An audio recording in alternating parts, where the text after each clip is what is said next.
Hey, welcome back again. As his namesake might suggest, Hannibal Mejbri was touted to become a battle-ready general of a midfielder upon joining Manchester United in 2019. Tunisian youngster, with his recognisable head of long curled hair, made his debut in 2021 after making waves throughout the Red Devils' academy sides.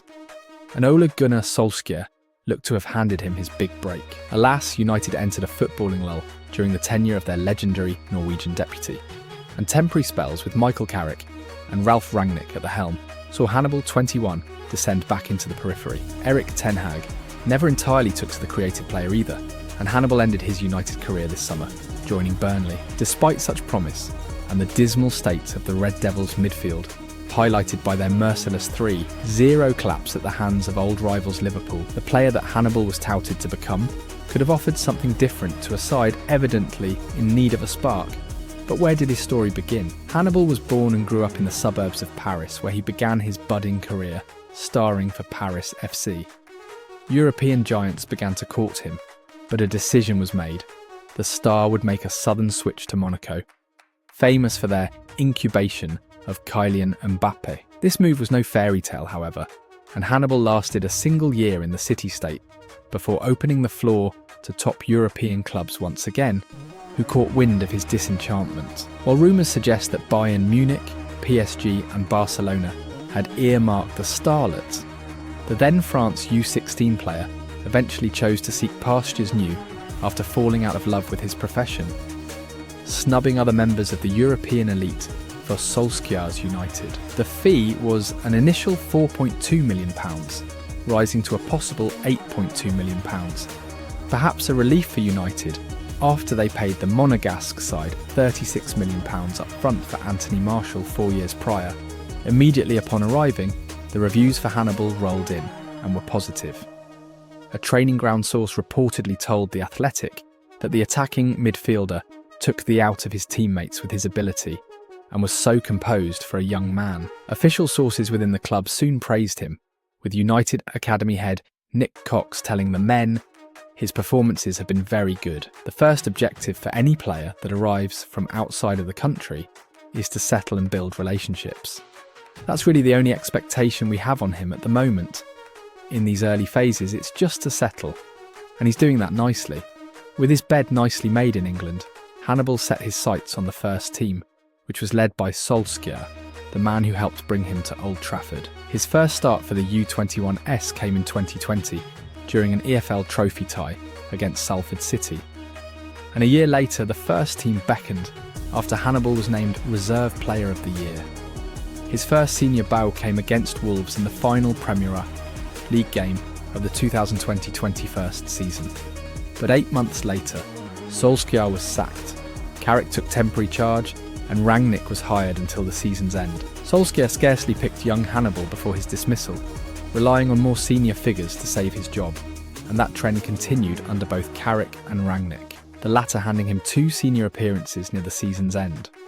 Most notable of these cameos was that against Liverpool, where the youngster was praised by some including Gary Neville, but shunned by others for his fight, that resulted in a slurry of fouls and a yellow card. A month later, that fight was on show yet again, but not in the way that fans would have hoped. A training group spat involving 2 first-team players, reported to be Hannibal and Brazilian defender Alex Telles, made headlines and forced training to be called off early. This began the youngster's off-field issues, but didn't stop him from featuring in the club's final game of the season against Crystal Palace. The reign of Ten Hag then began. And although his substitute appearances inspired some to suggest Hannibal be incorporated into the Dutchman's first team, he wasn't favoured. Less than 2 months after arriving, United's new head coach sent Hannibal on loan. Birmingham City snapped up the starlets, and he hit the ground running, making 38 championship appearances and earning the club's Goal of the Season award for his only strike of the campaign. A marvellous free kick against West Brom upon his return, he was greeted by a mixed reception.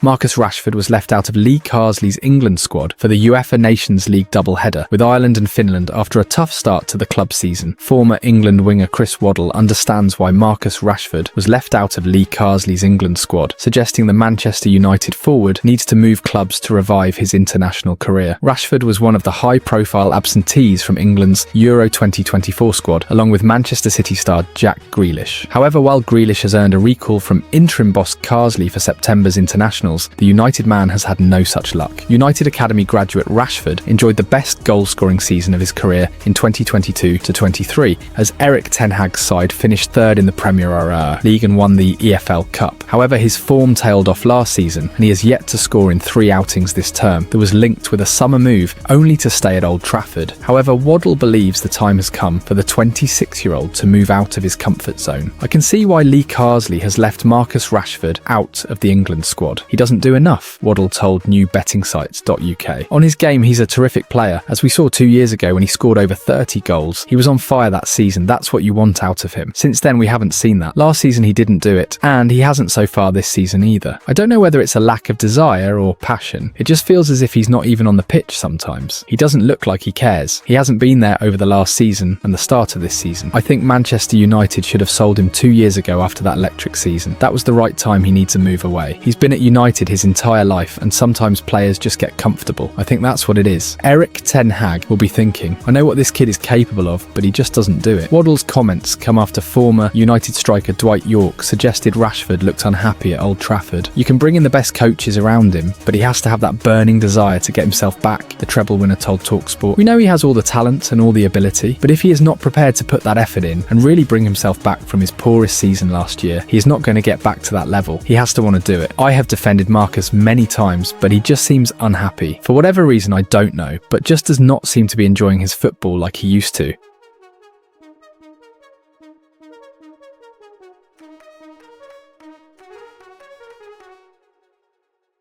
Manchester United fans must be wondering why Casemiro wasn't sold this summer. The truth is, United were open to offers from the beginning to the end of the transfer window, but no concrete approaches were made for the ageing midfielder. A club source described Casemiro as a high-value player during the window, and his wage demands were partly the reason for him staying. There were no clubs willing to offer Casemiro a similar salary to his current contract, and not even Saudi Arabian sides were tempted. It was clear relatively early in the summer that United were preparing for the new season with Casemiro, although it seemed like asking for trouble not to sign a new midfielder. Thankfully, United landed Manuel Ugarte from Paris Saint-Germain, and the 23-year-old is expected to be the first choice at the base of the midfield, with Kobbie Mainoo and Bruno Fernandes playing ahead of him. The prospect of regularly starting on the bench will not sit well with Casemiro, and being substituted at half-time for youngster Toby Collier against Liverpool might have represented the beginning of the end for him at Old Trafford. Contrary to claims on social media, Casemiro did not storm out of the stadium after his substitution, but an 11th hour exit from the club could be on the cards this month. Casemiro's wife uploaded a photo of his trophy cabinet on social media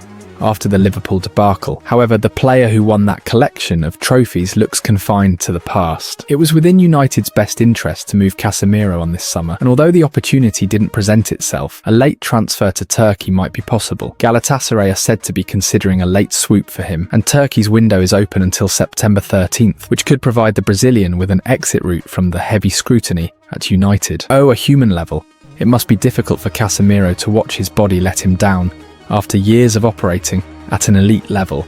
And it can't be easy for his family to read the heavy criticism, but he is one of the highest earners at United, and that comes with expectation. Casemiro was determined to come back stronger in 2024-25, and that shouldn't be a surprise. He couldn't have achieved what he has without that mentality and a powerful self-belief. But it's often following the departures of Facundo Pellistri and Jadon Sancho over the summer, Manchester United's pool of wide options now has a much healthier look about itself. United went into the summer transfer window with 6 wingers on their books that each would have been knocking on Erik Ten Hag's door in pursuit of regular game time. Despite the prospect of facing a more congested fixture list than ever before, it would have been impossible for the United manager to have kept Marcus Rashford, Alejandro Garnacho, Pellistri, Sancho, Antony and Ahmad happy. It was a list that needed scaling back. By managing to offload Pellistri, who joined Panathinaikos, and Sancho, who sealed an 11th hour switch to Chelsea on deadline day, United now have a manageable number of wingers at their disposal. It should be enough to see them through the season without too many problems. Rashford and Ahmad started each of United's opening 3 games, occupying the left and right wing slots respectively.